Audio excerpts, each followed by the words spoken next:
یہ جو نفس انسانی ہے یہ دوسرے لوگوں کو جھکا کے بڑا پھول جاتا ہے، نفس ہمارا بہت پھول جاتا ہے، لیکن اس ایسے موقع پہ جب دوسرے لوگ آپ کے سامنے جھکے ہوئے ہوں اور آپ بلند ہو رہے ہوں، تو اس میں آپ کو یہ دیکھنا ہوتا ہے کہ کیا آپ کی نظروں میں آپ کی بھی کوئی توقیر ہے۔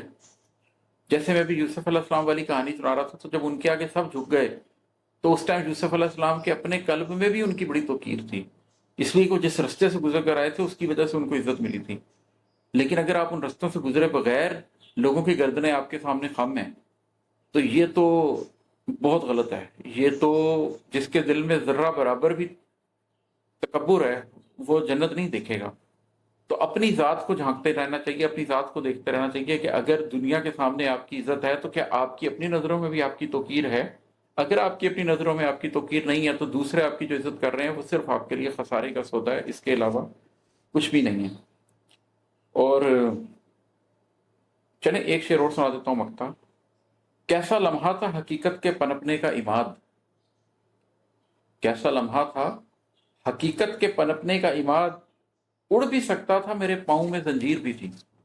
جب حقیقت آپ کے قلب میں پہلی دفعہ پنپتی ہے، جب آپ پہلی دفعہ مشاہدہ قلبی کرتے ہیں، جب آپ پہلی دفعہ حواس باطنہ سے چیزوں کو دیکھتے ہیں، تو ایک عجیب لمحہ ہوتا ہے، ایک عجیب سرشاری کا لمحہ ہوتا ہے، ایک عجیب حضوری کا لمحہ ہوتا ہے۔ اس لیے کہ اس میں دو باتیں اکٹھی ہو سکتی ہیں۔ ایک تو یہ کہ آپ کے پاؤں زمین پر نہیں لگ رہے ہوتے، آپ کو یوں لگ رہا ہوتا ہے کہ آپ اڑ رہے ہیں۔ پہلی دفعہ آپ کو یہ احساس ہوتا ہے کہ یہ آپ کا جو جسم ہے یہ تو کچھ بھی نہیں ہے، یہ مادی حقیقت تو کچھ بھی نہیں ہے، اس قلب کی پرواز تو بہت دور تک ہے۔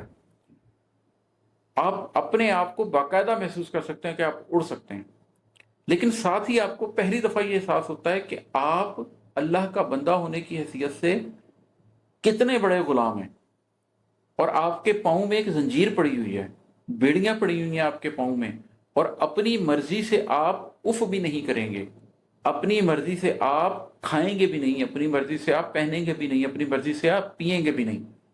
اب آپ کی مرضی نہیں چلے گی۔ جب آپ نے حقیقت کو جان لیا اور آپ کو یہ پتہ چل گیا ہے کہ اللہ آپ سے زندگی میں چاہتا کیا ہے، تو اب آپ کے پاؤں میں ایک زنجیر ہونی چاہیے۔ اب مرضی کرو گے، اب اپنے نفس کے پیچھے چلو گے تو تباہ و برباد ہو جاؤ گے۔